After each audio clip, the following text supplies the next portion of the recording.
देखिए, प्रधान जी ने हालांकि मुझे तो कोई सीधा ऐसा नहीं है, लेकिन कल से मैसेज कर रहे हैं, ग्रुप में भी मैसेज, मेरे पास भी लोगों ने मैसेज देखे हो भेजे हैं। तो उन्होंने काम को रोकने का जो है वो इल्ज़ाम लगाया कि कार्य उसी करते हैं।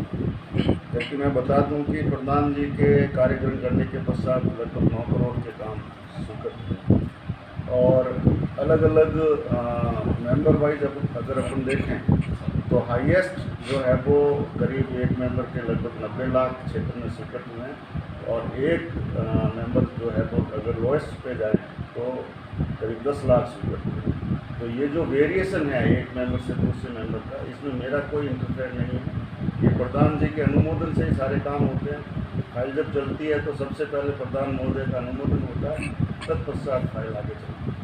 मैं किसी तरह से न तो इसमें ये डिसाइड करता हूँ कि किस क्षेत्र में कितना पैसा दिया जाएगा और ना ही किसी तरह कोई कार्य रोकते हैं और ना ही किसी तरह की मेरे मन से स्वीकृति निकालते हैं।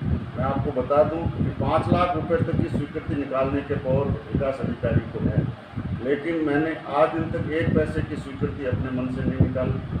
और बीच में अवसर था जब प्रशासक काल, इन्हीं प्रधान जी के कार्यकाल में बीच में लगभग 1-1.5 महीने का प्रशासक काल रहा, उस वक्त भी मैं चाहता तो ये स्वीकृति अपनी मेरी मनमर्जी से निकाल सकता था, लेकिन उसमें भी मैंने एक पैसे की भी स्वीकृति नहीं निकाली है।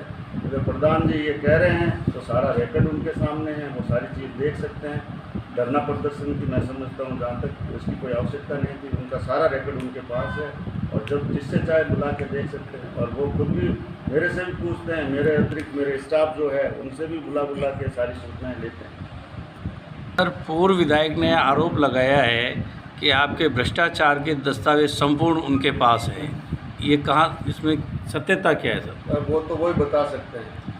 सोशल मीडिया में सर एक ये चल रहा है कि पंचायत समिति के अंदर अवांछित लोग रंगरेलियां मनाते हैं। ये तो अब जिसने डाला है वो कम से कम इसमें थोड़ा सा खुलासा कर दे तो पता चले।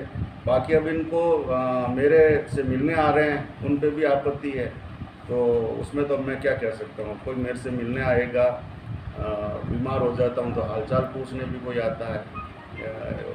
एक ये भी कह रहे हैं कि ऑफिस को जो है ऑफिस का निजीकरण कर दिया। अब ऑफिस का निजीकरण कैसे हो सकता है ये तो वही बता सकते हैं। बाकी मेरे ऑफिस में सारे लोग आते हैं और मैं किसी को रोक नहीं सकता।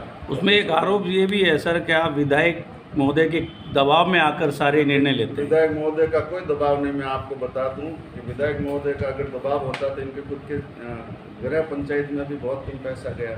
और दूसरी चीज़ ये है कि सरकार का एक ये सर्कुलर जारी हो रखा है कि विधायक महोदय जब भी किसी कार्यालय में आएंगे तो जो भी संबंधित अधिकारी है खड़े होकर उनका अभिवादन करेगा, बैठने के लिए सम्मानजनक स्थान देगा और उनकी जो बात है उसको सुनेगा। बताए गए काम को अगर होने लायक है तो करेगा, अगर नहीं होने लायक है तो उन्हें संतोष जवाब देगा कि कौन से नियमों के कारण ये कार्य नहीं हो सकता।